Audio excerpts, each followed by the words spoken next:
Hi, everybody. Dan Illman, Ashley Mailloux taking a look at race number 8 at Horseshoe Indianapolis on Saturday. It's the Grade 3 Indiana Oaks. These 3-year-old fillies are going a mile and a 16th. And let's take a look at the field. We've got 8 entered in here, including the 7 Impel, who's coming off of a Grade 2 placing in the 8 Bells, fresh off of a Grade 1 placing in the Ashland. We've got Band of Gold, who was a stakes winner earlier this year at Oaklawn Park, and a pretty interesting supporting cast filled with horses with a ton of upside potential. Yeah, a lot of these horses are exiting races at Churchill Downs. We do see, though, a local chance here with Just Be Quiet, was able to win very nicely, stretching out from 6 furlongs to a mile. In her most recent outing, you mentioned Impel, the big name neon icon, 2 for 2 in the career. It's an interesting group. You got a maiden in here. You have a little bit of everything. We'll throw up our Timeform US pace projector. Impel likes to be close to the pace in these longer distance races, and stretching out off that 7/8 run in the 8 Bells, she figures to be on or near the lead in a situation that could favor front runners. Now, Impel is also cross-entered in the Iowa Oaks later this week, so perhaps she goes there, and if she does, this Timeform US pace projector will automatically update after scratches. But if Impel gets the lead in this situation, she can be very tough. She absolutely could be. We've seen that, right? When she's been kind of at least in the lead at the half, she can be very dangerous. We saw that on her debut. We also saw that in that win at Oaklawn Park. But, she does come off here off of 2 defeats last time out. Maybe it was the cut back in distance to 7/8. Maybe it was the off track. But all in all, I still think she raced pretty well. And at least in that performance, I actually preferred it a little bit because she was further back and made somewhat of a late impact.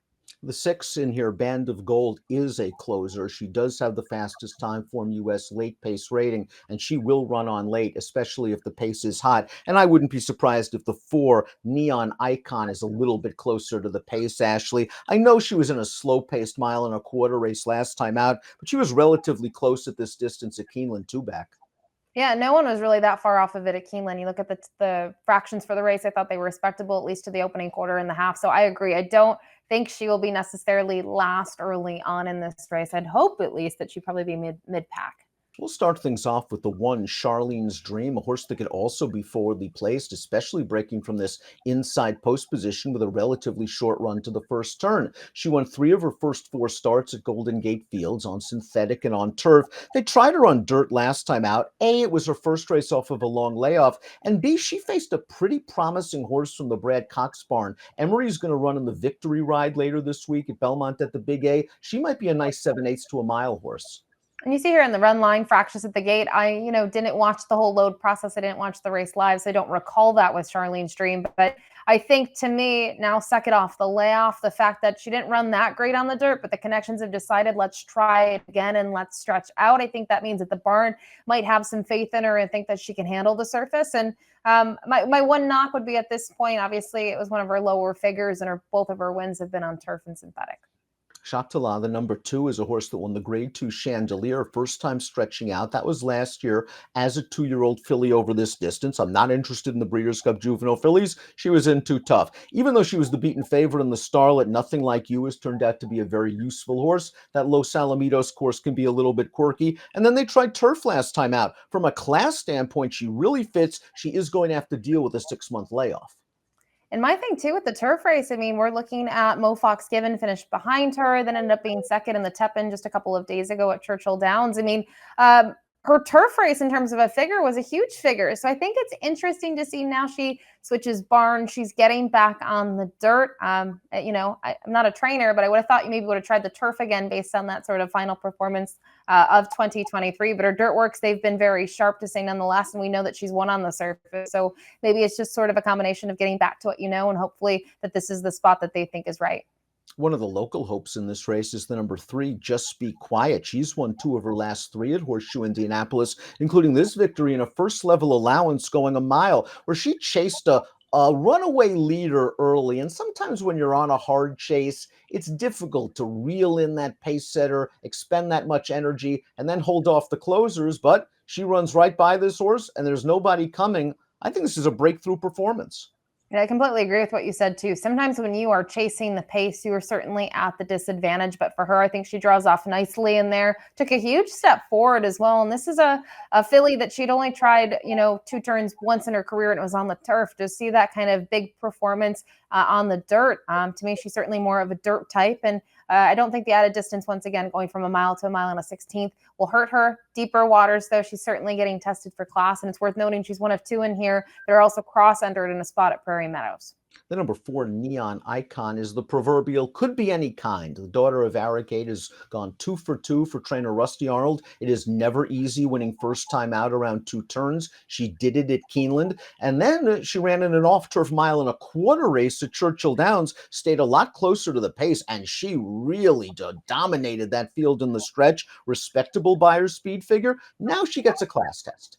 Yeah, and I like that her figures took a step forward. When you look at the maiden special weight event that she won, there were 2 next out winners. They finished behind her. From a fig standpoint, not huge, a 73 and a 56. Those wins coming at Horseshoe Indy, the other one at Delaware Park. But I love that they stretched her out again. I think, winning at debut around 2 turns is tough. Then to go to a mile and a quarter is something that a lot of fillies don't necessarily see in their second career start, if they're going to see that at all. And I thought she ran very well and was simply much the best. So I like seeing her in this spot, and we'll see. I think it's going to come down to trip. Obviously, we talked about it with the pace projections that she was close to a very slow pace at a mile and a quarter. That's not probably going to be the case at a mile and a 16th, but she will need to be a little bit more forward. Luckily, we saw that on the debut. Dancing Princess, the number 5, exits a key race, but that was a restricted maiden special weight where she finished third 6.5 months ago. So she's not only going to have to stretch out for the first time around 2 turns, she's going to have to deal with a layoff. She's going to have to deal with winners. It's a big ask. Huge ask. And I guess they're trying to prep her with it. She does have that mild drill in terms of the mornings out at Turfway Park, but it's tough to make a case for her with what other fillies have accomplished. Not only have they found the winner's circle, some of them multiple times, some against tougher. She looks like she's had 2 good races under her belt, but even those races, when you look at them from a standpoint of class and the figures, they don't hold up to this field, and they're around 1 turn. I'm a little bit of a fan of the 6 Band of Gold. I like the way she won the Martha Washington. I realized it was over a sloppy track at Oaklawn Park, but once she eased out into the clear under Brian Hernandez, she readily ran by the pace setters. Now, the Honeybee was a real disappointment. And after that race, they tried synthetic. I'm not interested in that race. They tried turf. I'm not interested in that race. And I think her last race at Churchill Downs, the Monomoy Girl, her one-run style was compromised by the way that race was run. Look at those fractions.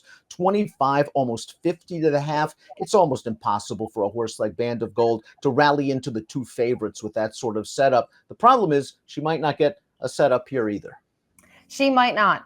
She certainly might not against this group in terms of how the pace might play out here with Impel showing some early foot coming out of that 7th ace race. But I do agree with you, too, about the Monomoy Girl. At least, though, with the slow pace, it's not like she was losing ground, right? She held her own position. She just couldn't really make up ground. And when you go that leisurely on the front end and sort of walk the dog, it's hard for fillies like her. But I agree with what you said also, too, about the Martha Washington. She absolutely loved the off track that day. I have not looked at the forecast for this weekend, but to see the way that she won with ease, I think that was sort of a defining moment in her career to this point. And you wonder if there is any sort of pace or there's an off track. Can she close late? Certainly. And her resume compared to some others, she's been tested. She's been against very nice horses, even in the Bourbonnais Oaks and the Edgewood.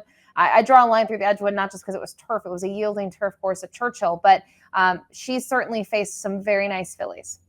Although Impel won going 2 turns in a first-level allowance in her seasonal debut, I wonder if there are still some distance questions for her to answer. She had a really good trip that day, prompting a hopeless long shot in the early stages, taking over the lead and then just going on with it as the favorite. She then showed up in the Grade 1 Ashland. This is really tough competition, a major Kentucky Oaks prep, and Impel has the lead turning into the stretch. She's just not able to hold off Leslie's Rose, who we know on her best day is quality, and of course, just FYI, last year's champion 2-year-old filly. This was a good effort. She ran just fine against a sharp My Main Squeeze in her subsequent start, the 8 Bells Sprinting. From a class standpoint, she just fits this race like a glove, and with her running style, she'll be right there when they turn for home.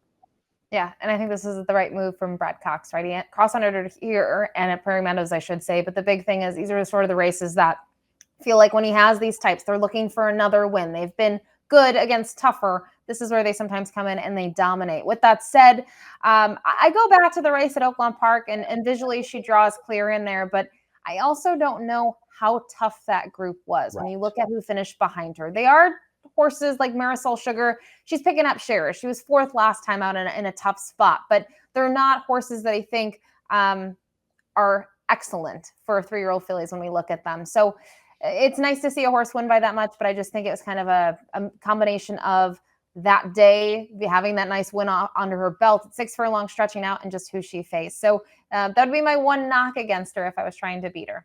And completing the field is the number 8, Little Jamie, who's going to remove blinkers off a useful effort and a first level allowance going 1.125 miles. I like the fact that she showed more positional speed in that race than she showed two back, where she completely missed the break. And sometimes that can become a habit. Hopefully, that was just a one-off circumstance.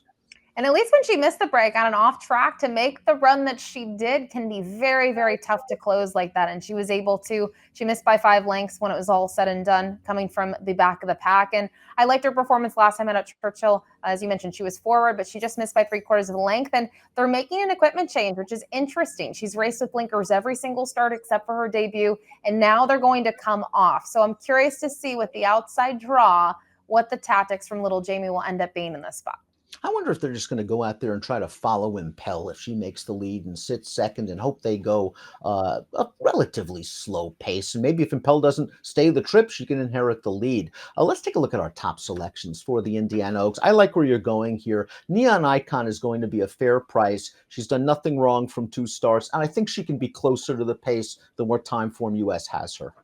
That's what I'm hoping. That's what she's going to need to do, I think, in order to kind of maybe beat a horse like Impel. And I wasn't trying to show my hand too early, but that's my one knock with Impel, is that the other win, I personally don't feel like the field was excellent. Yes, the way that she won was very nice, but her performances since then, they've been good. But in a race like this, I'm always going to try to get a little bit better of a price if there's a horse that I think sneaky. And Neon Icon, she took a nice step forward in her second career start. Hopefully she can do so again.